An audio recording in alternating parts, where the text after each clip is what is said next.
Hi everyone, thanks for joining me for this video today. Today I want to talk about and try to answer the question, why does the narcissist hate you?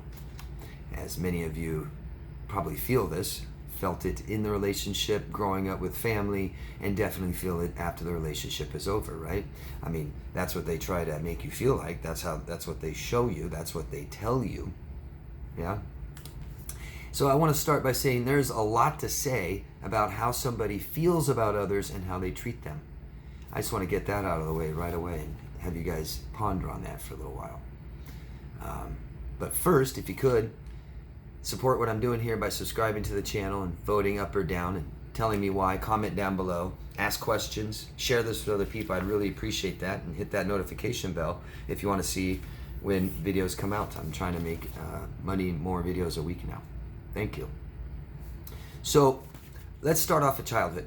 And these are going to be things that maybe a lot of you have experienced too. And I want you to know that we are not what happened to us or what people did to us. We are what we decide to do with this stuff, okay? So a lot of us may come from similar places that narcissists came from, but there's a lot of factors that make anybody who they are, including their environment and the culture and our upbringing. So I want to talk about some of the upbringing that helped narcissists become narcissists and why they're so hateful, why they hate you. So I think all of you can understand, as children we all had a sense of entitlement. We didn't exactly thank our parents, and we may not have been very grateful for what our parents did for us and worked hard and sacrificed and things like this, and may not have acknowledged it, may not have understood it until later. We were entitled little children. A narcissist took no from their parents as being mean. They took disappointment as rejection. So narcissist could have been spoiled and both neglected. Spoiled and neglected. Physically spoiled, maybe even lots of attention, but maybe their emotional needs weren't met. So you can spoil a kid with physical things, right? You can give them any of the treats they want whenever they want and not punish them and hold them accountable. And you can let them do whatever they want and go out with whoever they want whenever and stay out as long as they want. And who cares what they do, and let them, do things that may not be what other children are allowed to do. Spoiled. And all it would take is the time that the parents stopped spoiling them that mattered, right? And they were disappointed. And that's a disappointment. But they felt rejected. This can cause rejection when there's no basis of emotional support and needs and attention. So they may have gotten physical attention, not so much emotional attention, not allowing for them to form who they are, their real self at all, internalizing a lot of this as they're bad, causing shame to the narcissist, okay? So they were hurt in childhood, disappointed, rejected a lot, and they made a pact. Basically, you could say that narcissists at some point in their life, maybe teenage years, who knows, maybe as they started forming, when we form our personality as we come out of our teenage years into adulthood. And they made a pact saying, I'll never be hurt again. No one will ever hurt me again. I will not be vulnerable, ever.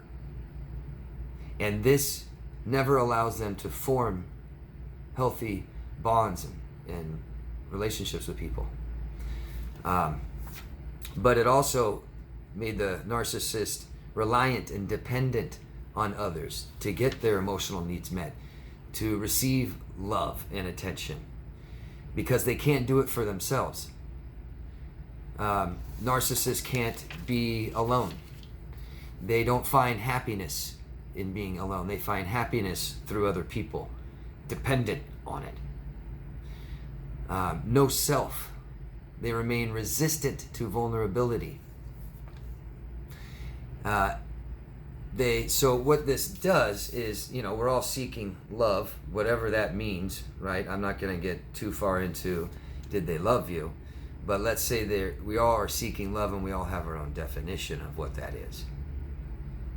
And they seek people with flaws. Flaws in a way to feel they're in control, and a way to not get attached to you, to keep one foot out the door, to not be vulnerable and not get hurt. They complain, didn't they? They complain a lot. They may make fun of you, poke at. They may ridicule, mock, scoff, shame, and criticize, don't they? This keeps them unattached. This keeps them safe, not vulnerable. And they don't want you to see who they really are. Right? So they pose, they posture, they try to be who you want in the beginning, what is socially acceptable, but also what people will think is special and unique. They are so full of shame, they overcompensate. The worst thing for a narcissist is to be considered average. Children are dependent, and it's good. Our children, and when we were children, needed to be dependent, meaning we got what we needed. That's the only way we can be dependent, right? Is by receiving everything that we need. Causes that sense of entitlement. But we need to be dependent on children and eventually seek our own independence as adults. But they don't do that. They don't do that. They stay dependent on others, reliant completely. And so this causes resentment. Resentment towards people that took care of them. Like many of us may resent our parents who took care of us and took care of us, but didn't really give us what we need. So narcissists need that control, but are dependent. Right? It's kind of a dichotomy. It's I need to be in control of this relationship, but I'm also completely dependent on you. So take an example of I like to hike and backpack. And when you go backpack, say you take a week trip, right, away from people, a source of food, source of drinkable water, your basic needs.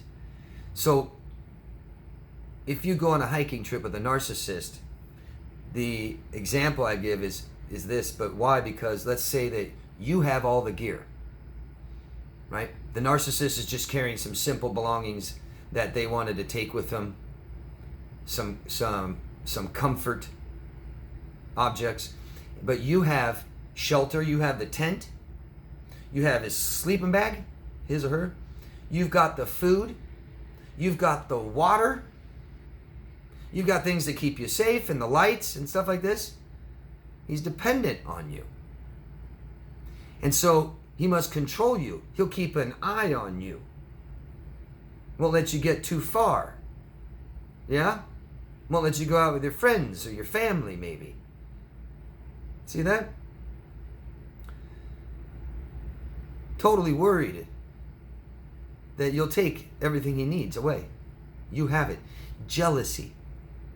I had someone I made a video recently about how narcissists are jealous and insecure, and I had someone try to argue with me saying narcissists aren't jealous. Yeah, they are. Jealousy is afraid of losing something, and if you have everything I need, I don't want to lose you. The longer you know a narcissist, the more you get to know them, the more time you spend with them, the longer you live with them, the more the mask slips. These toxic traits surface. They can't keep up the facade, the image they project forever. And you get to really start to see a little bit of who they are, the things they want and need and desire, not the things they told you.